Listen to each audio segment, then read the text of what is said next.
Gambar diri adalah perspektif atau cara pandang seseorang tentang dirinya sendiri.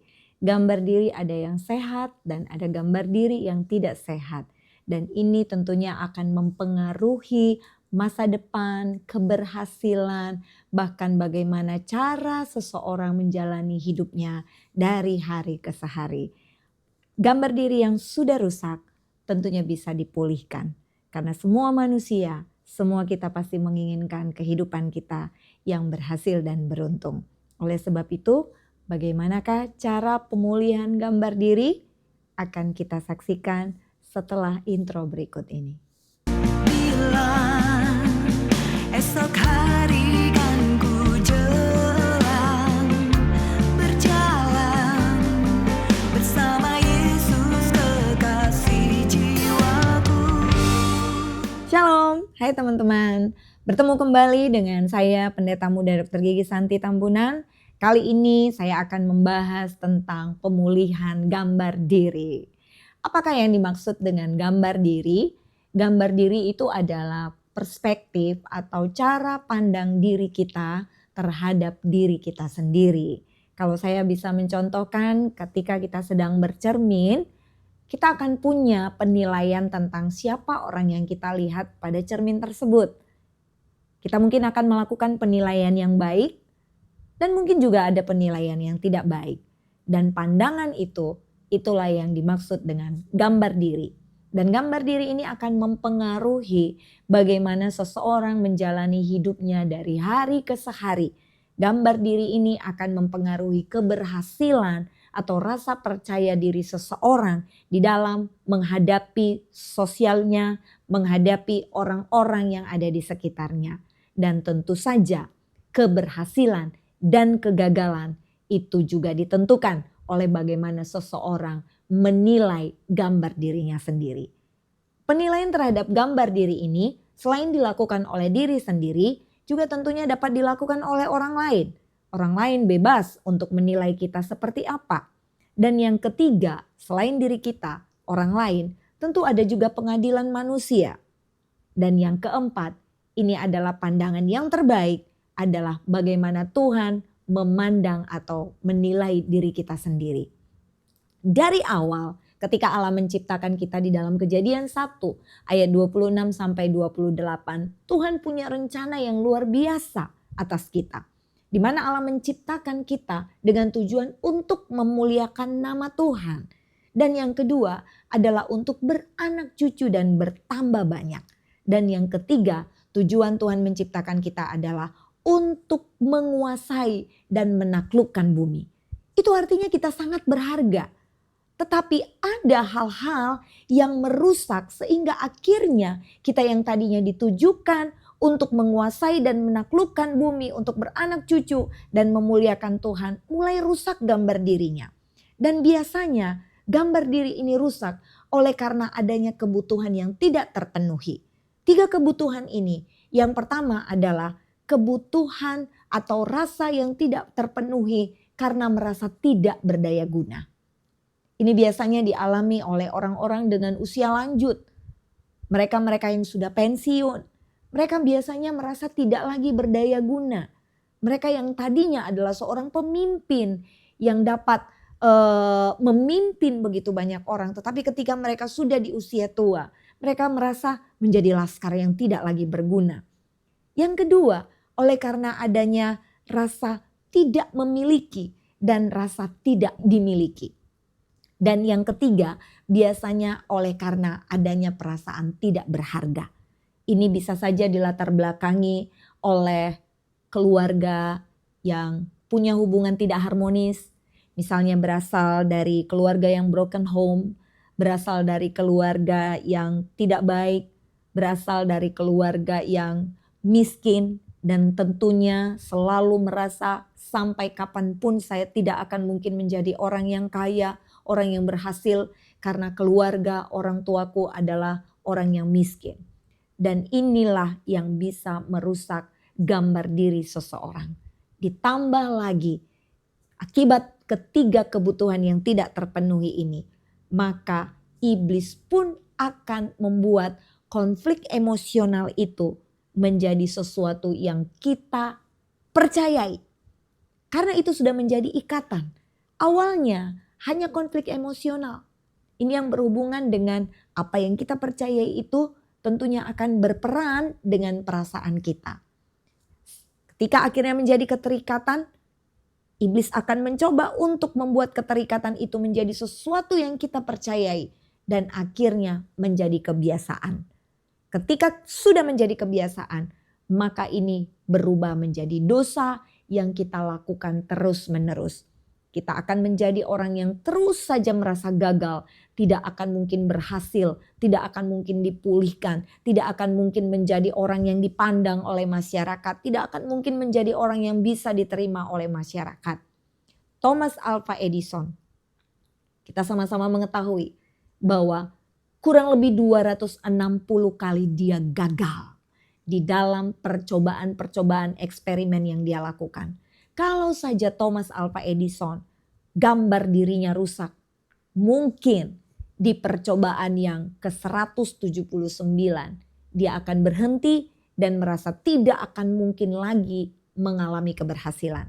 Tetapi untungnya Thomas Alva Edison adalah seorang yang punya gambar diri yang sehat. Sehingga sekalipun dia mengalami banyak kegagalan, akhirnya dia berhasil dan kita bisa menikmati penemuan yang dia sudah lakukan. Kita bisa menikmati cahaya listrik, lampu, penerangan. Ada tokoh berikutnya yang punya gambaran diri yang sehat, yaitu Yusuf. Dalam satu malam saja ketika dia ada di dalam penjara, akhirnya dia menjadi Perdana Menteri. Orang kedua di negeri itu. Orang kedua sesudah raja, pimpinan tertinggi di kerajaan itu. Tetapi proses demi proses yang dia jalani, ini sebenarnya bisa merusak gambar diri Yusuf. Bayangkan, dia dijual oleh saudara-saudaranya sendiri.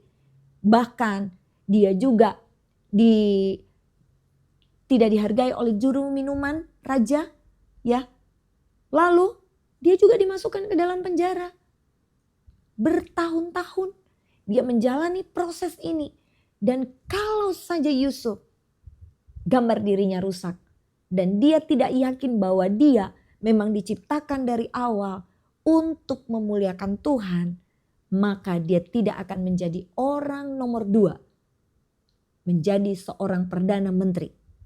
Tetapi dia akan menjadi orang yang terus gagal. Dan Rasul Paulus juga adalah seorang yang mempunyai gambar diri yang sehat. Dia punya latar belakang yang tidak baik. Tetapi dia tidak mengingat-ingat kesalahan-kesalahan, dosa yang dia lakukan di masa yang lampau. Tetapi dia menjadi seorang yang penuh percaya diri karena dia tahu bahwa dosa-dosanya yang begitu buruk di masa yang lalu sudah diampuni Tuhan. Dan dia tidak mau mengingat-ingat lagi dosa-dosa masa lalunya. Dan apa yang terjadi? Dia sudah memiliki gambar diri yang sehat. Dan akhirnya Paulus adalah orang yang berhasil. Rasul Paulus adalah salah seorang rasul yang sangat diberkati oleh Tuhan. Gambar diri yang sudah rusak ini tentunya harus dipulihkan. Kenapa? Seperti di awal, bahwa Allah menciptakan kita begitu berharga. Saya dan saudara diciptakan berharga. Iblis dengan kerajaannya memang selalu menanamkan hal-hal yang sifatnya soal keberhargaan, soal fisik, soal penampilan. Sehingga iblis selalu menanamkan apa yang terlihat, itulah yang akan mempengaruhi siapa diri kita. Itulah kerajaan kegelapan. Tetapi kerajaan Allah, yaitu kerajaan terang, memiliki penilaian yang luar biasa tentang diri kita. Kenapa? Karena kerajaan Allah itu selalu berbicara soal kebenaran, sukacita, dan damai sejahtera. Dan ini juga membuat rasa berharga di dalam diri kita. Bukan berdasarkan penampilan fisik, tetapi oleh karena pribadi Kristus. Saya dan saudara berharga. Itu sebabnya ketika kita ingin dipulihkan gambar dirinya, saudara harus punya keyakinan. dan saudara harus memiliki kejujuran di hadapan Tuhan. Apa yang pada saat ini saudara tidak bisa terima di dalam diri saudara atau latar belakang saudara? Bukan hanya rendah diri. Ada orang-orang yang justru terlalu percaya diri, bahkan sombong sehingga tidak butuh orang lain. Ini juga gambar diri yang rusak. Selalu merasa lebih dibandingkan orang lain. Selalu saja merasa bahwa sanggup melakukan segala sesuatu, tidak butuh orang lain. Meremehkan bahkan mengecilkan orang lain. Ini juga sebenarnya gambar dirinya sudah rusak. Walaupun kita diberikan kuasa untuk menaklukkan bumi, untuk menguasai bumi. Tetapi kita juga harus mengingat bahwa di atas kekuatan yang kita miliki masih ada kekuatan Allah yang tidak terbatas. Jika saudara ingin dipulihkan gambar dirinya, saudara harus jujur terlebih dahulu di hadapan Tuhan. Apa yang ingin dipulihkan? Apa kata orang lain? Apa pengadilan manusia yang selama ini saudara yakini dan percayai bahwa itu benar? Saudara merasa tidak berharga, saudara merasa jelek, saudara merasa miskin, saudara selalu merasa tertuduh dengan masa lalu saudara, dosa-dosa di masa lalu saudara. Akui di hadapan Tuhan. Jika saudara ingin dipulihkan gambar diri saudara, maka harus ada pengakuan terlebih dahulu di hadapan Tuhan. Mulai mengenal diri saudara. Ketika saudara mulai mengenal diri saudara sebagai ciptaan Tuhan yang memang dari awal diciptakan berharga dan untuk tujuan yang mulia, maka selanjutnya kita harus mulai mempercayai bahwa tujuan Allah, kerajaan Allah membuat rasa berharga itu selalu berbicara tentang kebenaran, damai sejahtera dan sukacita.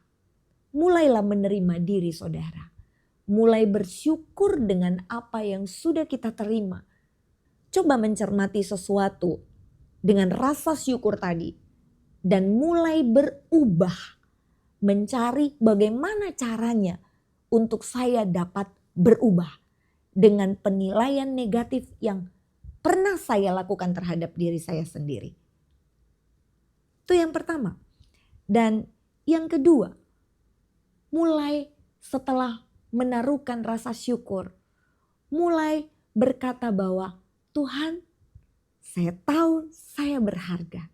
Saya tahu saya adalah ciptaan-Mu yang sempurna. Maka hari ini saya akan melakukan apa yang Tuhan ingin untuk saya lakukan. Dan saya percaya itu semua adalah yang terbaik karena Tuhan menciptakan saya dari awal untuk memuliakan nama Tuhan.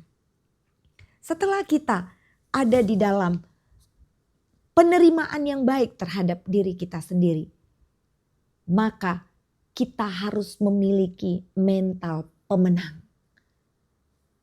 Status kita adalah seorang pemenang. Kegagalan itu hanya peristiwa, tetapi tidak akan pernah mengubah status kita sebagai seorang pemenang.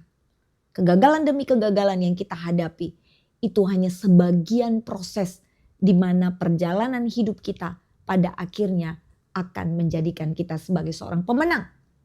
Itu sebabnya hari ini saya mau bagi saudara-saudara dan bagi teman-teman yang mungkin mengalami gambar diri yang rusak. Selama ini tidak berterima dengan penampilan fisiknya.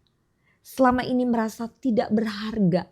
Selama ini tidak ada yang memiliki dan tidak bisa memiliki. Dan selama ini merasa saya tidak lagi berdaya guna. Saya tidak mungkin lagi menjadi orang yang dapat diterima oleh orang lain karena saya tidak punya apa-apa, tidak memiliki apa-apa. Saya mau katakan hari ini kita akan sama-sama mengucapkan hal ini. Dan hari ini juga kita percaya apa yang kita deklarasikan ini juga didengar oleh Tuhan yang sudah terlebih dahulu mengampuni dosa kita. Yang sudah terlebih dahulu mempunyai rencana yang terbaik bagi saya dan saudara. Mari sama-sama kita mengucapkan hal ini. Hari ini saya adalah anak Tuhan yang diciptakannya dengan tangannya sendiri. Sempurna, unik, berharga. Karena saya diciptakan segambar dan serupa dengan Allah. Dosa saya sudah diampuni oleh Tuhan. Saya sudah ditebus, saya sudah diterima Tuhan dengan seutuhnya. Tuhan tidak lagi mengingat masa lalu saya, dosa-dosa saya di waktu-waktu yang lampau. Saya menerima diriku apa adanya. Saya mengucap syukur. Saya tidak mau hidup dari apa kata orang terhadap diri saya. Saya tidak mau hidup berdasarkan pengadilan manusia dan apa kata diriku tentang pribadiku sendiri. Tetapi saya mau hidup berdasarkan apa kata Tuhan. Karena Tuhan menciptakanku berharga. Karena Tuhan menciptakanku untuk maksud yang mulia. Untuk memuliakan Dia. Untuk beranak cucu. Dan untuk menguasai serta menaklukkan bumi. Puji Tuhan. Ucapkan ini saudara. Dan milikilah keyakinan bahwa gambar diri kita yang sesungguhnya pasti akan dipulihkan oleh Tuhan. Dan hari ini adalah hari yang terbaik untuk kita memulai segala sesuatu dengan penuh semangat. Selalu katakan bahwa kita adalah seorang pemenang. Puji nama Tuhan, kiranya apa yang saya bagikan pada hari ini dapat memberkati kita semua dan memulihkan gambar diri kita sehingga kita hari ini juga percaya bahwa kemenangan pasti akan menjadi bagian kita. Puji nama Tuhan, Tuhan Yesus memberkati kita semua. Shalom.